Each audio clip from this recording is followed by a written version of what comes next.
Hi everyone and welcome back to my channel, and if you don't know by the title of this video, I'm going to be giving out random thoughts and opinions about The Queen of Nothing by Holly Black, and this is the new book that she just came out with. It is the third in the Cruel Prince trilogy.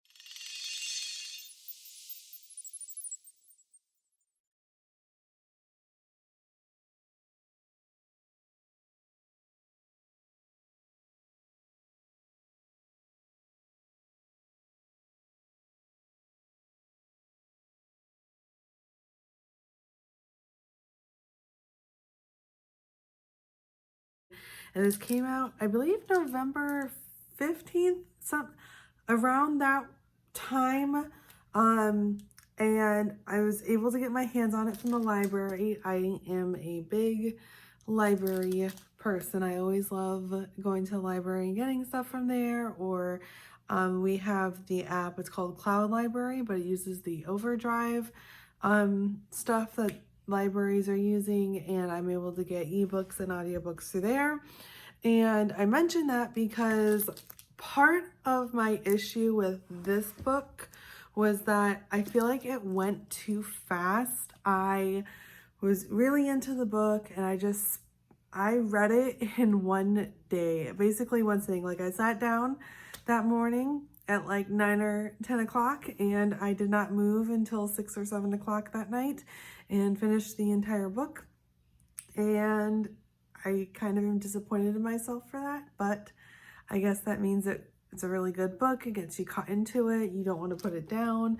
I just wanted to finish. So part of the reason why I went ahead and just read it all in one sitting was because I really wanted to see how Jude and Cardan resolved their relationship.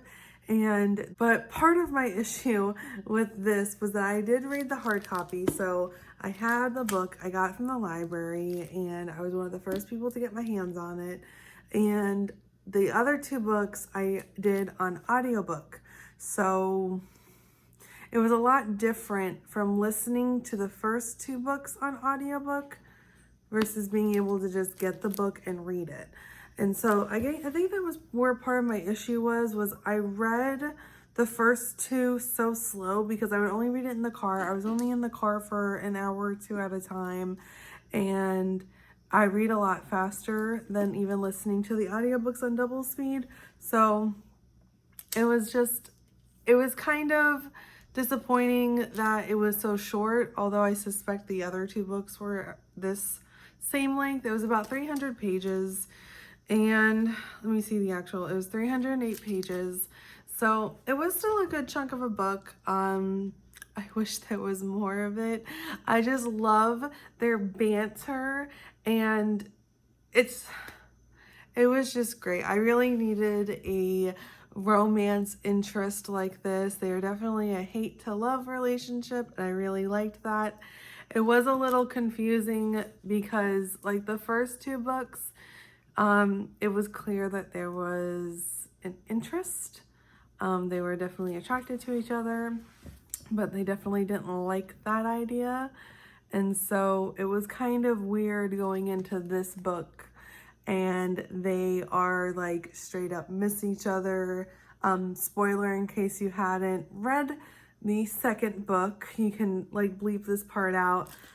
So she basically marries Cardan at the end of the second book, and then immediately after he kind of like sends her away, says that you're exiled, and that the high ruler or something has to pardon your exile or something for killing, I think it was his cousin he killed, or it was cousin or like half brother or something. There was a lot of people in the royal family that even then it was sometimes hard to remember who's related to who.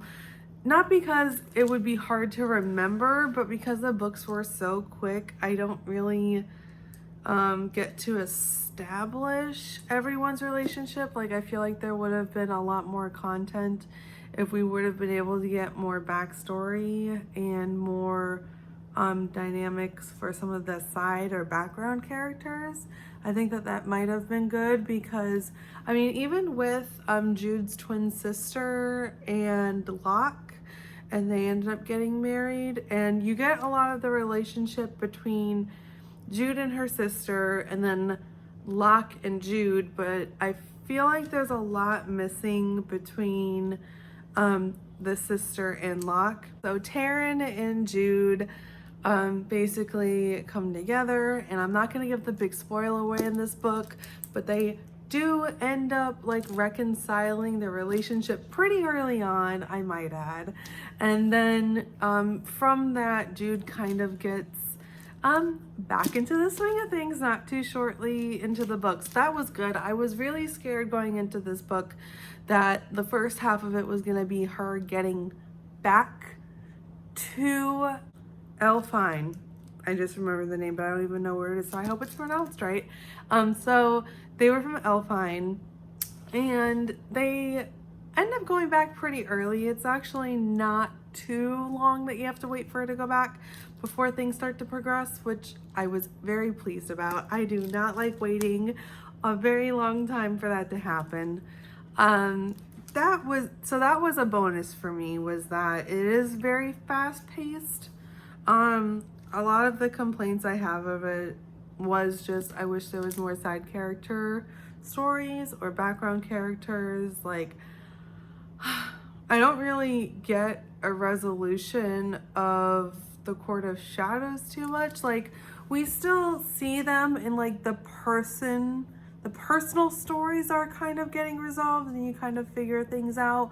But as far as the Court of Shadows go, from like Dane's Court of Shadows, like,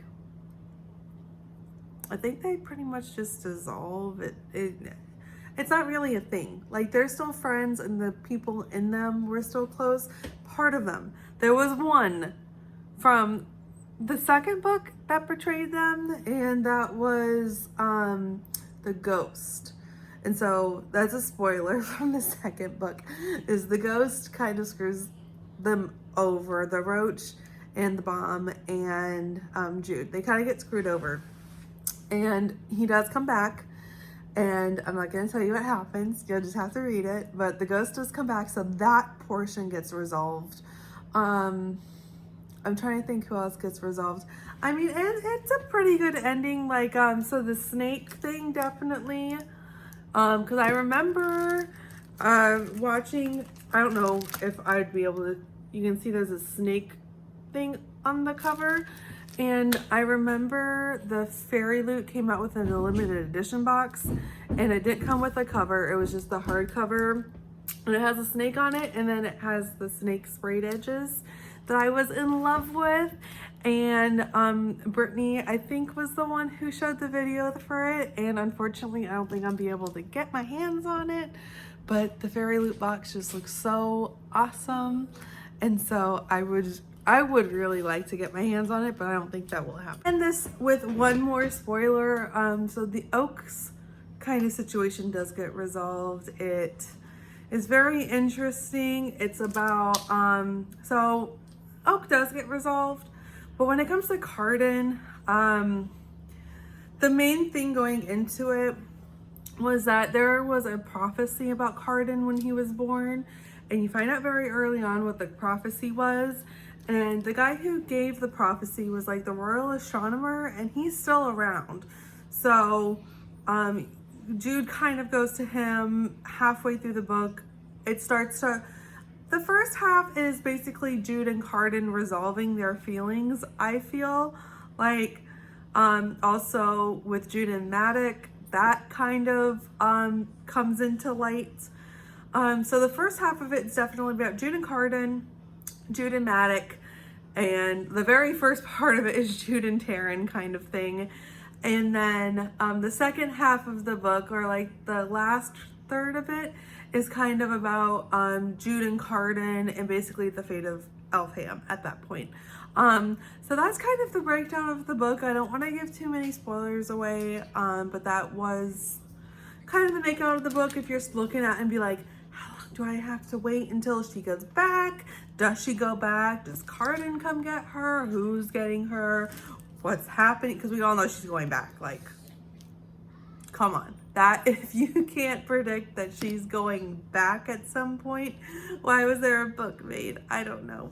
So I feel like it was a giveaway that she goes back anyways. She is the queen there after all, after the second book.